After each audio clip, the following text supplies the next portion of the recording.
नाशिक जिल्हा झालं, जळगाव जिल्हा झालं, अहिल्यानगर जिल्हा झालं, ह्या शेतकऱ्यांनी काय करायचं, धुळे जिल्हा झालं, त्या शेतकऱ्यांनी अंदाजला खेळायचा.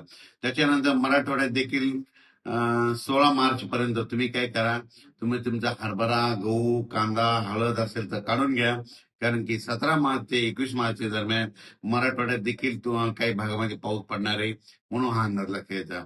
त्याच्यानंतर पूर्व विदर्भ पण पश्चिम विदर्भ, वर्धा, नागपूर, भंडारा, गोंदिया, चंद्रपूर, यवतमाळ, गडचिरोली, वाशिम, हिंगोली, नांदेड, अकोला, बुलढाणा ह्या पट्ट्यातल्या सर्व पूर्व आणि पश्चिम विदर्भातल्या शेतकऱ्याला सांगू इच्छितो की तुमच्याकडे गहू, हरभरा काढण्याची खूप म्हणजे चालू आहे.